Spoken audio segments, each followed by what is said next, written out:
En la toponimia urbana, desde los lugares más insospechados a las villas más señoriales y, por supuesto, en las ciudades, los nombres de calles y plazas constituyen generalmente una síntesis histórica, apretada y certera casi siempre de todo ese conjunto de avatares que a lo largo de siglos la ha conformado y han marcado sus etapas de desarrollo en todos los ámbitos. Si observamos nuestra ciudad desde lo más antiguo y vamos recordando y recorriendo sus nombres, nos daremos cuenta, sin más pretensión, que la curiosidad de la observación de esos nombres, de sus calles, que estos nos van dando una silenciosa y muda lección de nuestra historia, desde el artesanado a la leyenda, desde el simbolismo de un hecho o de un simple gesto, o desde un encuentro a una tradición. Otras veces el dicho o la leyenda dieron nombre a ese espacio común que nos recuerda el hecho con letras de molde en cada una de sus entradas.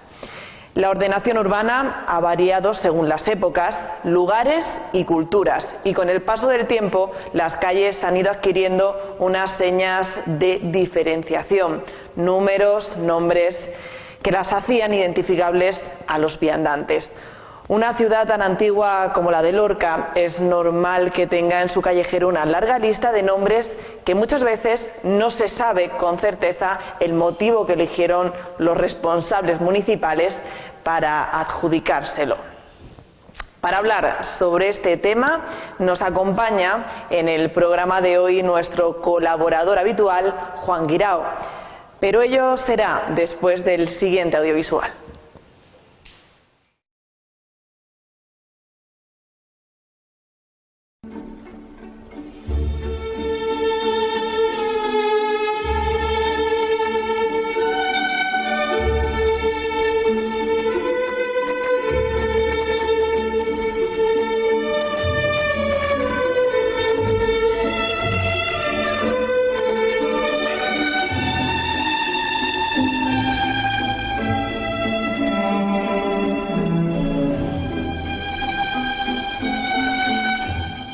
La historia de una ciudad está escrita en parte en el nombre de sus calles, que son huellas de un pasado que le confieren personalidad y rasgos distintivos.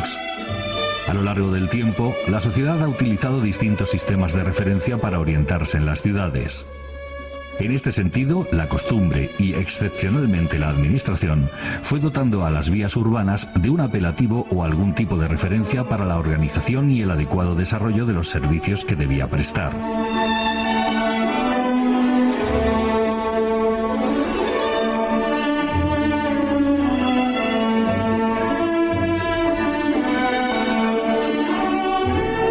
Hasta el siglo XIX, las denominaciones que encontrábamos en el espacio público procedían de abajo, del pueblo, y eran validadas por la tradición y la costumbre. Esos apelativos populares eran fácilmente reconocibles por los habitantes de la ciudad y respondían a criterios prácticos y funcionales. En cierta forma, hacían referencia a aquello que caracterizaba la plaza o calle en cuestión.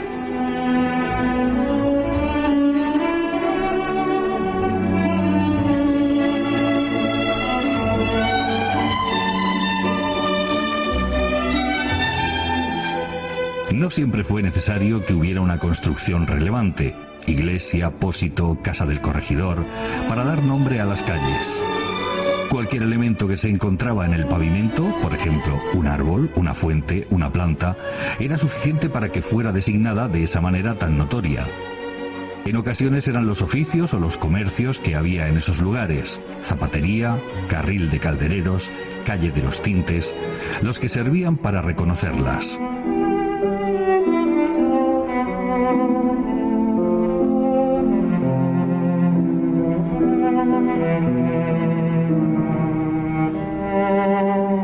En el año 1860 se rotularon por primera vez las calles de Lorca.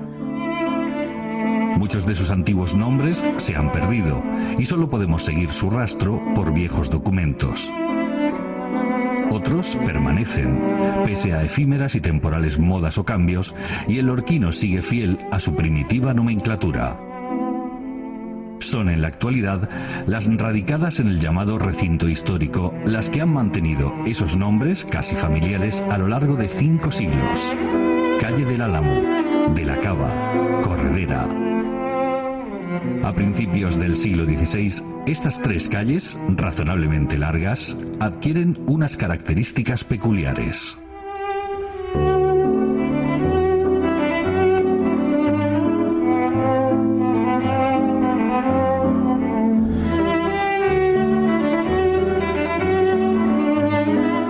En la Cava, que había servido siglos atrás como foso de la muralla, de ahí su nombre, se asienta el comercio cualificado y sirve de tránsito principal al viajero que a la ciudad entra por las puertas de San Ginés y San Antonio. Esta calle tiene su fin en un nuevo espacio creado por Necesario, la llamada Plaza de Afuera.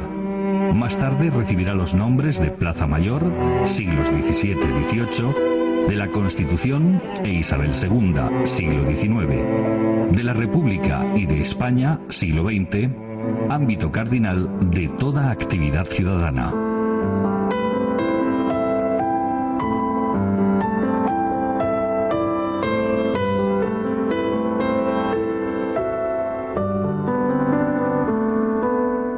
A uno de sus costados desciende la calle del Álamo que comunicará con la Corredera. La del Álamo, mucho tiempo después se le impondrá el nombre de Prim, sin excesiva aceptación popular, lo recibió tal por el que allí hubo uno grande y frondoso, según se deduce de la lectura de documentos a finales del siglo XV, muy posiblemente situado al principio de dicha calle, en donde se administraba justicia. En sus fuertes ramas se ahorcaba a los malhechores.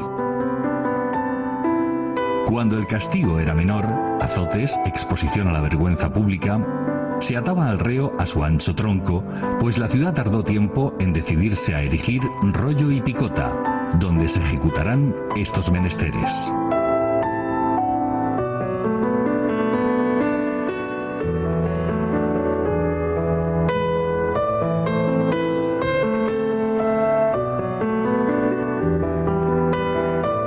La calle Corredera, la de más longitud de las existentes, recibió tal nombre por ser donde se efectuaban periódicamente los alardes por los cuantiosos de la ciudad, es decir, donde se hacían, cuando la autoridad así lo indicaba, entrenamientos y correrías para mayor destreza y ejercicio de los caballos que los más ricos poseían para ser utilizados en época de guerra. Esta forzosa actividad se mantuvo hasta bien entrado el nuevo siglo, año 1617, en que se suprime por el rey Felipe III. La Corredera ha recibido, ya más cercanos a nuestro tiempo, otras denominaciones: calle Canalejas, Generalísimo, pero siempre se ha respetado su nombre primero, sin hacer mayor caso a los impuestos por circunstancias o coyunturas.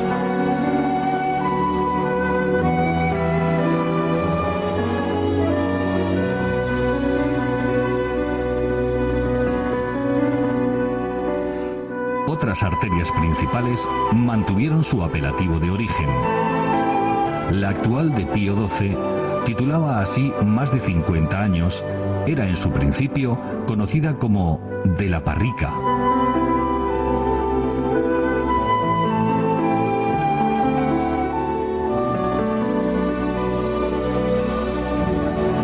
A nuestra calle Selgas, entendida popularmente en un pasado no tan lejano como la de las tiendas, se la conoció durante más de 200 años como la del Águila.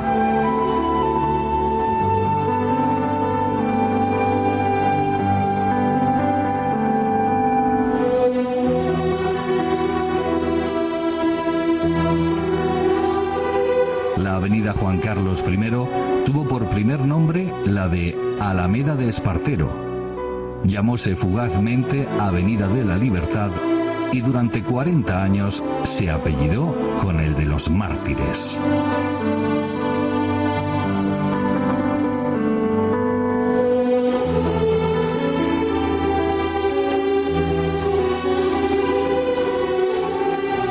Cualquier viejo documento nos dice de la permanencia, difícil precisar el año de su origen, De estos nombres que han calificado de modo particular toda suerte de vía pública, sea plaza, glorieta, rincón, travesía, carril, cañada, pasaje, callejón.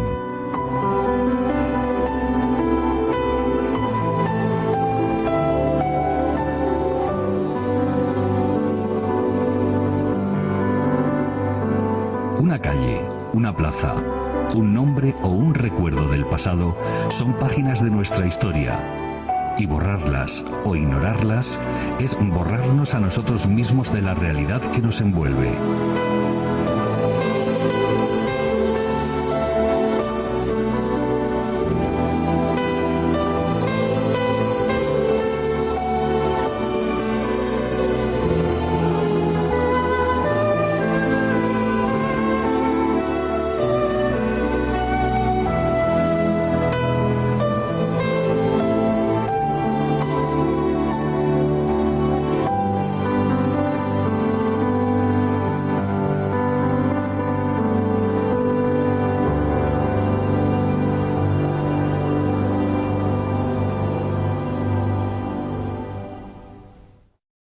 Hoy, como ya han visto en el audiovisual, hablamos de las calles de Lorca. Y yo lo primero que tengo que preguntarle a Juan es que si se sabe cuántas calles hay en Lorca. Bueno, yo en puridad, honestísimamente, tengo que decirte que al día de hoy, al año de hoy, 2013, yo no la sé. Ahora bien, hace no tantos años pasaban de 700. Mira, las calles se van creando conforme la ciudad se desarrolla, se crean nuevos ámbitos, nuevas barriadas, y hay que nominar esas vías, esos sitios, para que correos, incluso los que allí habitan, tengan una referencia puntual de donde viven. Vale. A principios, hace 100 años, por el 1910 o por ahí, en Lorca había 326 calles. Y a los 40 años casi tenía muy poquitas más. ¿Por qué? Porque Lorca no se había desarrollado. Pero si nos vamos a los datos que yo ahora he manejado del año 1993, que hace 20 años, el número de calles entonces eran de 622. Es decir, todo un boom. Casi se ha duplicado, digamos, no ya la población, sino el espacio geográfico. Y hoy, con nuevas barriadas, yo creo que podemos aventurar que andan cerca de las 700 calles. Y todas esas calles, en cierto modo, deben de tener un nombre. Pero claro, ¿están todas rotuladas? No lo sé. Es posible que casi todas, porque si nos vamos a los callejeros que nos aparecen habitualmente, pues claro, aunque uno viva en un barrio nuevo extremo, pues no va a poner la calle A, la calle B. De hecho se ha dado también en Lorca la calle C, pero mire usted, pero si son calles que teniendo un nombre de un santo, de un personaje, de una flor, pues enseguida la gente puede identificarlas. Pero cuidado con eso. Mira, yo hay una cosa que de este pueblo nuestro que tanto queremos no lo entiendo. O no entiendo a veces cómo se le ponen determinados nombres a determinadas calles. Te lo voy a explicar. Generalmente el proceso es el siguiente. Hay unos vecinos que quieren poner el nombre a su calle fulana. Pues eso lleva un pequeño periodo administrativo y a veces se acepta y a veces no. Y antes, yo lo digo que he sido funcionario municipal durante más de 36 años, a determinada sección se le decía, bueno, vamos a ver, propono unos nombres de calles porque en el barrio de San Antonio, en la barriada de Los Ángeles, en la Viña o donde fuera, hay unas calles que hay que rotular. Y entonces uno hacía una propuesta. Esa propuesta se estudiaba, pues sí, estos nombres parecen adecuados y demás. Pero a veces hay cosas sorprendentes en Lorca, me querida Marisol. Mira, hay una barriada estupenda, urbanizada, preciosa, ya por su Tullena, donde hay nombres de océanos, el océano Pacífico, el mar Mediterráneo, todo eso estupendo. Pero, hija mía, aparece una calle con el nombre del océano glaciar ártico. Y dice, no, vamos a ver, El océano glacial ártico, en el sureste de España, donde si salimos vemos jardines con flores, con frutos, donde los almendros florecen en febrero de una manera preciosa, y a eso le vamos a poner la calle del océano glacial ártico o el océano antártico. Bueno, pues esas calles existen en Lorca. ¿Qué pasa? Bueno, pues que algo falla ahí. Siempre hay que mirar. Esto es una opinión personal que puede ser equivocada, yo hablo con toda confianza hacia ti y hacia los que amablemente nos ven, pues alguna vez cada semana. Hay que buscar siempre, si no al técnico, alguien que sepa un poquito. Porque claro, es decir, ¿dónde vives? Pues en la calle del océano glacial ártico o en el océano antártico. Eso es que suena como si a un Cristo le pusiéramos un par de pistolas. No va, y menos en una ciudad como Lorca, mediterránea, llena de sol. Bueno, yo no me gustaría vivir en una calle que le pusieran el nombre del océano glacial ártico. Porque todavía en la historia o en el gusto de la gente quedan personajes que se podían incluso, oye, ¿por qué no nos acordamos? Pero siempre que tengan un significado, es decir, que no sea el clásico vecinito de la calle que dice, oye, pues yo quiero que a esta calle le pongan mi nombre porque yo me llamo fulanico y aquí en esta calle de fulanico. No. Con una justificación en un estudio previo, las calles de Lorca deben de llamarse, bueno, con una cierta normalidad. Entonces, Juan, ¿quién decide el nombre que se le pone a las calles? ¿Son los vecinos? No, los vecinos pueden proponer nombres, quien decide obviamente es el ayuntamiento. Tú ten en cuenta que una calle, el nombre, la nomenclatura de las calles luego sirven para una afiliación.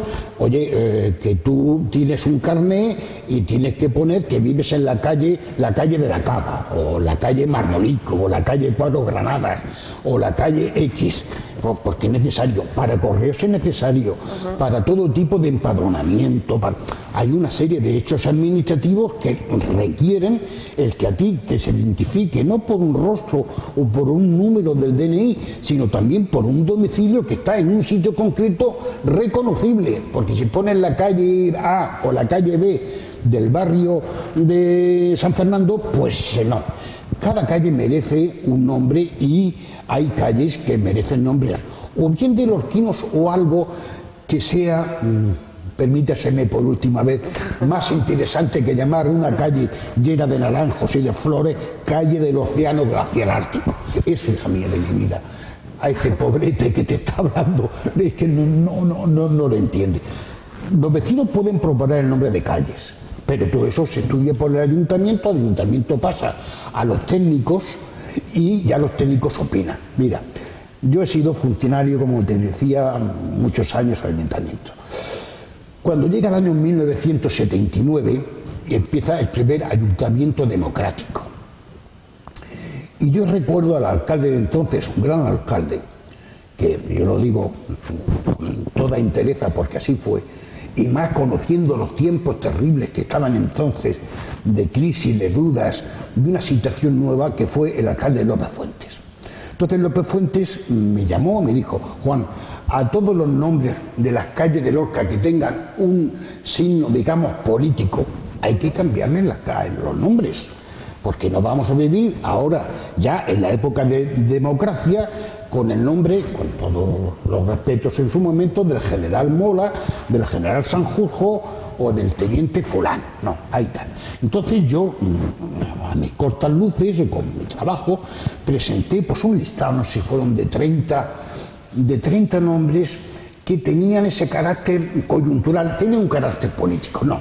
Y entonces, con buen criterio, dice, no, busquemos a historiadores, busquemos a músicos, busquemos a poetas, busquemos a médicos, a alguien que realmente haya hecho algo por Lorca o haya vivido aquí con cierta significancia, sí que, pero vamos a olvidar todo esto. Y sí fue así. Entonces se pusieron, yo recuerdo que hice unos escritos razonados, y puse, pues, yo no me acuerdo, mira, una calle, sí, la calle Ruiz de Alda. Sabes que es la calle que comunica la Corredera con el Álamo, que sube, una callecita muy pequeña, pero con una gran intensidad comercial. Hay una librería, hay 2 negocios de platería, hay un comercio de comestibles, hay un bar, en fin, una calle muy corta, pero hay mucha vida en esa calle corta, ¿no? Y yo dije, bueno, y la calle se llamaba Ruiz de Alda. Bien, Ruiz de Alda, que fue un famoso aviador en los años 20 y 30, luego pasó a ser uno de los cofundadores de la Falange Española. Yo no tengo nada contra Falange, pero no era oportuno mantener un nombre que recordara el pasado. Y entonces dije, bueno, ¿qué lorquino puede ponérsele el nombre a esta calle? Y entonces me acordé del almirante Aguilar, que parece que es un militar, no, era algo más que un militar. Antonio de Aguilar, lorquino, es un hombre que vive en el siglo XVII. En Lorca tenemos la sensación de que siempre, salvo cuando vamos a bañarnos a Águilas y a Terreros y a todas estas costas estupendas, que estamos siempre de espaldas al mar, y Lorca ha dado excelentes marinos de alta graduación a lo largo de los siglos XVII y XVIII. El caso del general Pérez Chueco Franco, que fue gobernador general de Manila, un gran marino, estuvo también en México, o de este señor que era pariente del general, el almirante Antonio de Aguilar, que es un personaje interesantísimo, porque es un hombre que con 25 años ya está en América, y entonces en la llamada Nueva España, el conde de Salvatierra, que era el virrey, se da cuenta de que aquel lorquino vale, y le encarga que sea el capitán, digamos, general, el almirante de la flota española que comunicaba esa zona del Pacífico de América con Filipinas, con Asia, para vigilancia de que no se atacaran los barcos con piratas holandeses o ingleses, y él tiene una dotación de 6 barcos con un total de 125 cañones,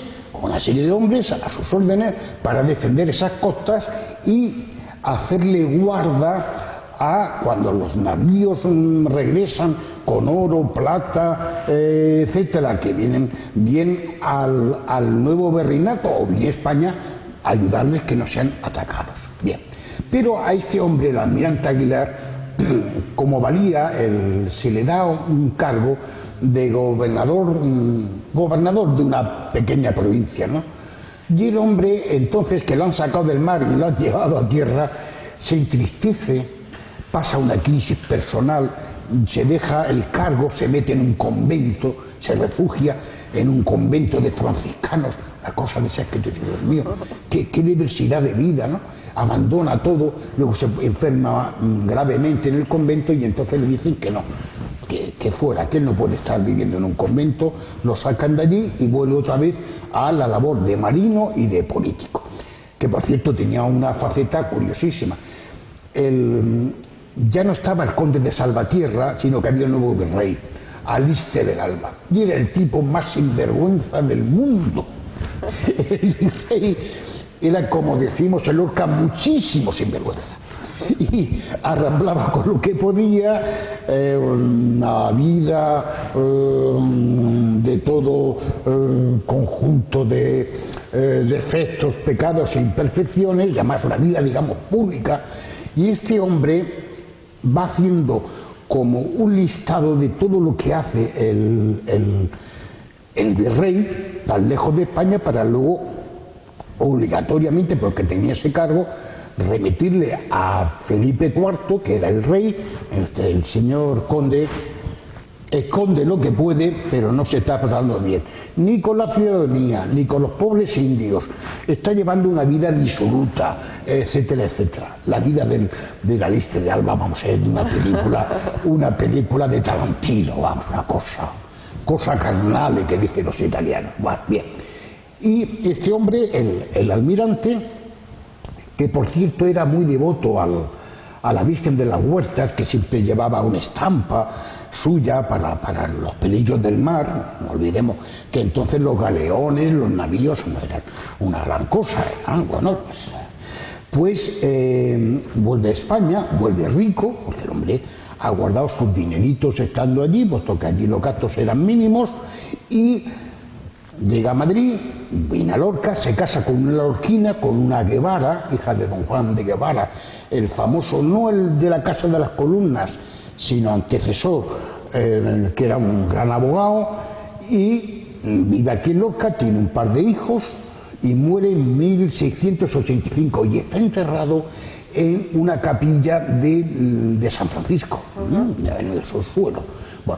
Bueno, pues este hombre que llevó una vida intensa, donde él siempre recordó a Lorca, donde recordó su mayor devoción, que era la patrona de Lorca, la Virgen de la Huerta, que viene a morir a Lorca, pues en Lorca no tenía una calle. Bueno, pues al bueno del don Antonio de Aguilar, que por cierto hay alguna pequeña biografía suya de un marino importante, de la Riva, que le escribió hará unos cuantos años, en el 92 me parece que le escribió una biografía de él, porque fue un hombre, bueno, relativamente importante, ¿no? Entonces son muchas las calles que han mantenido su nombre durante 5 siglos. Algunos sí, mira, tenemos Colmenalico Certo, tenemos la calle de la Corredera, la calle de la Cava, y ahora mismo no tiene que haber más calles que yo ahora mismo no caigo, pero que sí han mantenido ese nombre durante, a lo mejor en el transcurso de esta perorata, que yo no sé cómo la gente me aguanta y cómo tú me aguantas, porque he hecho a hablar y he hecho a andar por esos trigos y no hay quien me pare, no. Hay unos nombres que la calle La Parrica, vamos a pasar, calle La Parrica ya no es la calle La Parrica, la calle Parrica es actualmente calle Pío XII, bueno, que fue un gran papa, está muy bien, pero que por Lorca, por la humanidad quizás hiciera algo, no lo sé, pero por Lorca Pío XII. ¿Qué pasa? Bueno, porque vienen costumbres, vienen modas, viene una falsa religiosidad. Yo no digo que este hombre no lo mereciera, pero la calle anteriormente había sido esa calle actual Pío XII, una calle también de cierta importancia porque es muy céntrica, pues esa calle antes se había llamado la calle de La Parrica. ¿Por qué? Porque allí posiblemente en la puerta de alguna casa había una pequeña parra que daba su fruto y la gente la identificaba por esa cuestión, ¿no? Yo tengo una pregunta, una curiosidad. ¿No se mantiene en Lorca el nombre de las calles de los oficios que había en esas calles como ha ocurrido en otras ciudades? Algunos. Yo te explico. Luego vamos a entrar en algo, fíjate, me están dando una pista buena para hablar de algo que es singular. Ya nadie le llama así, algunos mayores le llaman el carril de caldereros, porque estaban los caldereros. La mayoría eran caldereros franceses que venían del sur de Francia a trabajar acá.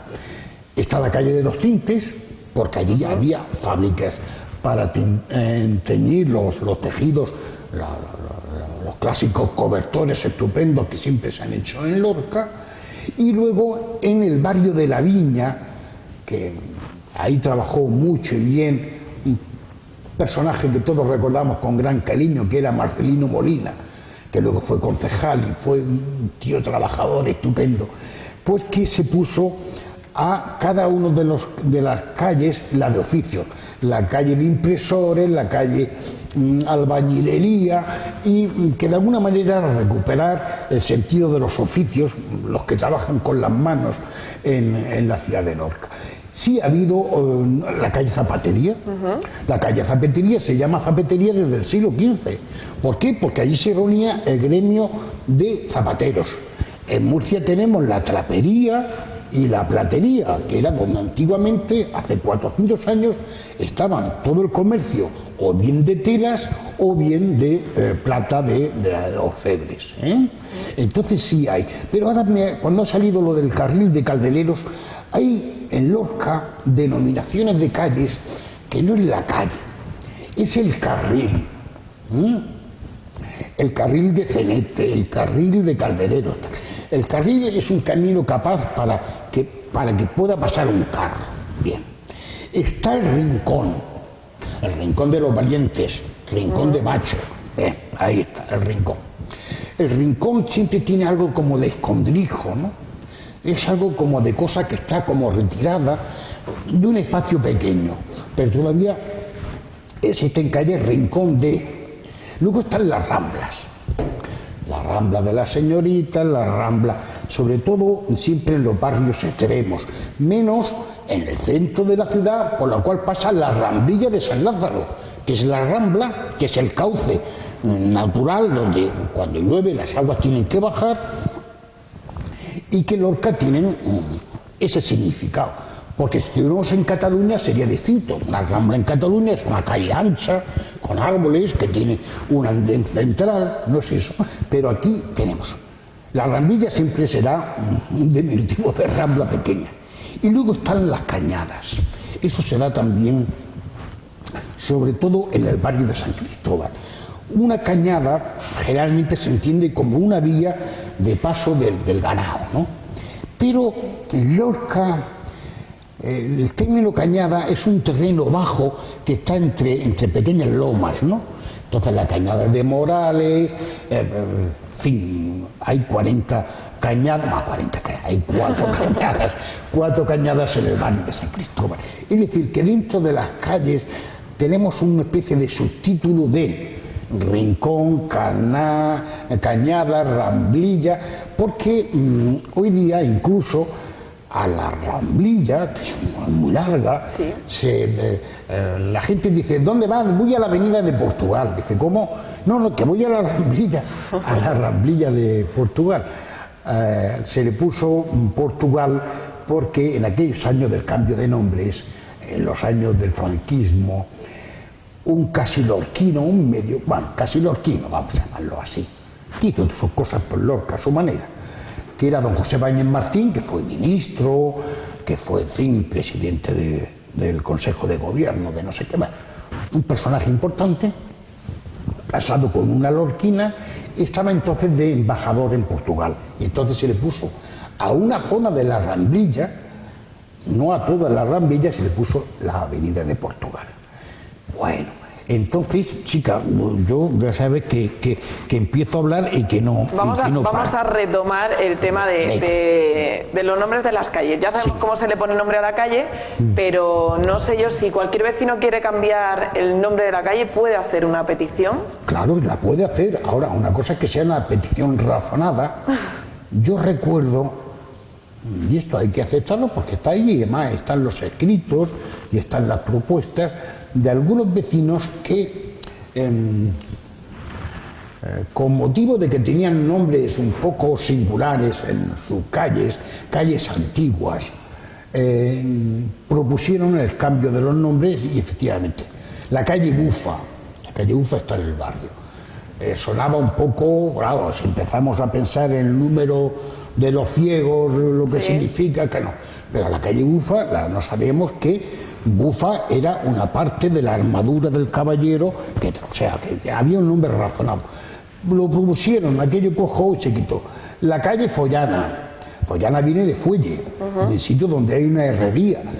Pero los habitantes de aquella calle, yo no sé si mal o no, o bien aconsejados por alguien, vamos a cambiar el nombre a la calle.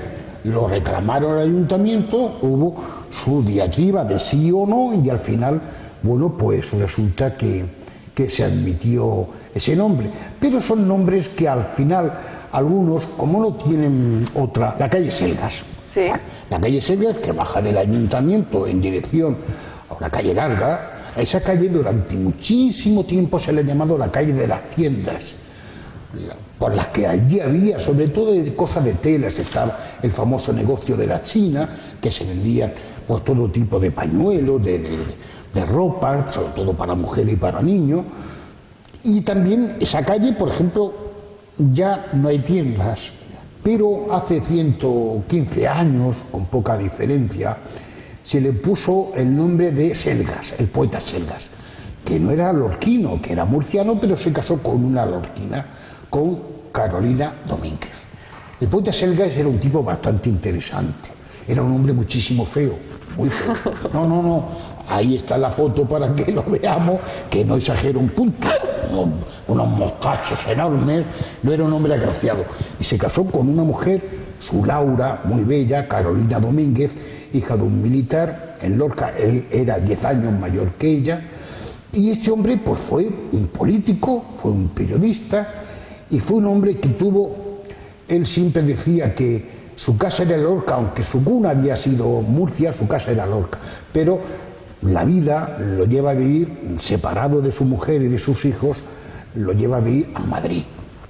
Entonces, en aquellos años, estamos hablando en 1860 y tantos, la mortalidad infantil era muy grande.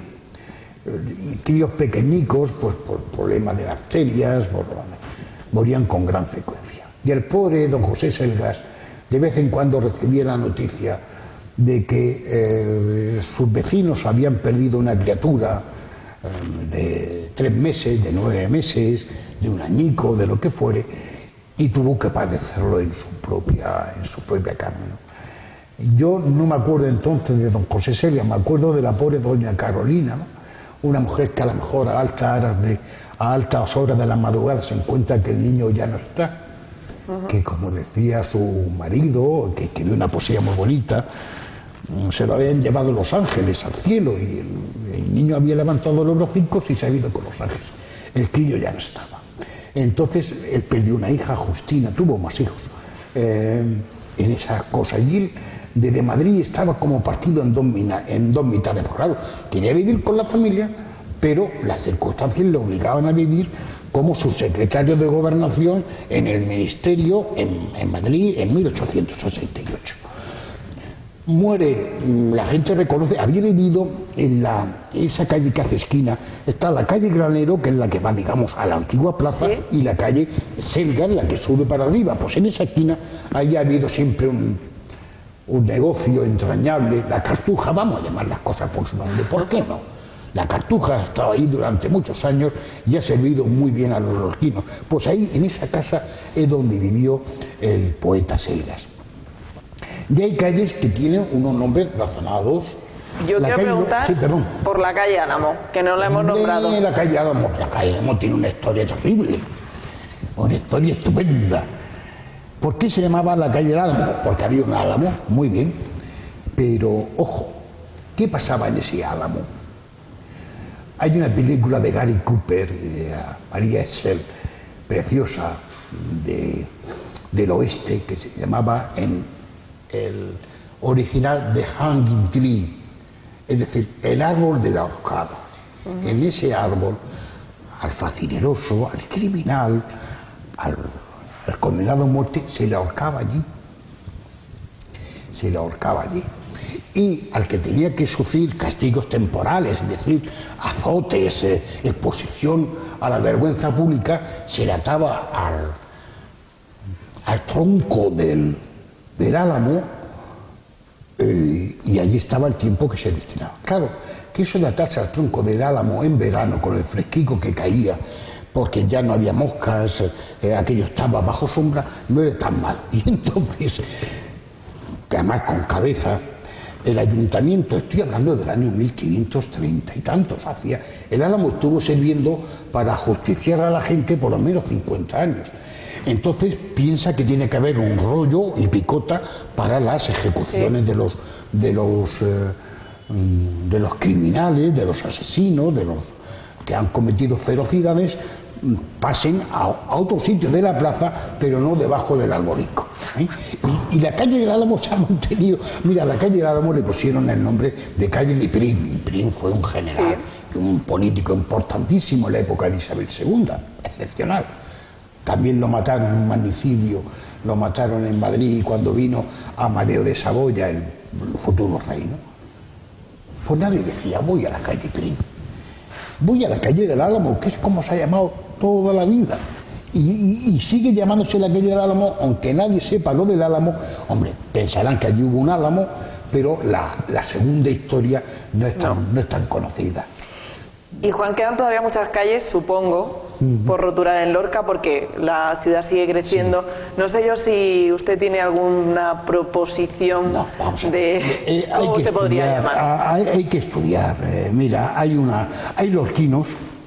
Yo de vez en cuando, por deformación profesional, vuelvo la mirada atrás y veo que hay lorquinos que merecen una calle. Mira, estamos se cumplen ahora los 400 años de la actividad en Madrid de un personaje importantísimo en su momento, que era lorquino, que se llamaba Castillo Córdoba, el jurado Castillo Córdoba, que se empeñó en aquel momento, estamos hablando de la época de Felipe III, en que Lorca, que ya tenía un problema del agua, se hiciera un pantano, intentar un primer pantano para Lorca, represar las aguas, regularizar el sistema de aguas para que en Lorca no faltara el agua, para beber por un lado, pero también para regar.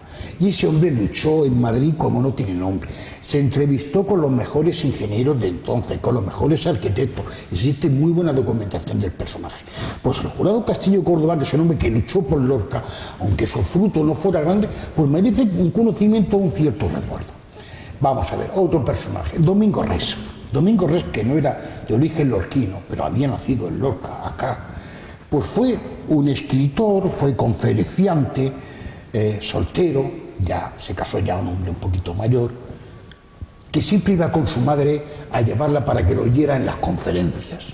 Y este hombre acabó su vida en México, pero es que en México tiene una actividad literaria y incluso crea una empresa cinematográfica para hacer películas, un tipo que en México fue reconocido, de los que llamamos los transterrados, los que cambian de tierra. Y este Domingo Res no tiene una calle en Lorca, y fue un personaje, incluso ahí están sus escritos, que están bastante bien. Bueno, se podían ver el pintor Juan José Resalt, que por cierto ahora 100 años que murió en Barcelona, en 1912-1913, por ese momento. Y era un pintor un poco serio, un hombre un poco retraído, pero que pintaba bien.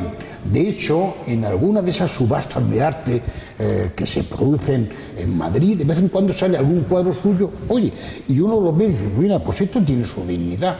Pintaba retratos, pintaba paisajes, tiene todavía un cierto sentido romántico de los claustros, de los conventos con árboles, lo hacía bien. Y bueno, pues ahí está, es decir, son nombres que nunca están de más, porque luego el que vive en una calle dice, bueno, ¿y esto por qué se llama la calle? ¿Por qué se llama la calle López Gilbert, López Gilbert? López Gilbert era murciano, fue político, y por Lorca consigue, siendo diputado, el que se acelere mucho y que se consiga el pantano que une la ciudad con el barrio de San Cristóbal. Y quería mucho a Lorca, y además incluso era algo poeta y escribía cosas en poesía sobre Lorca.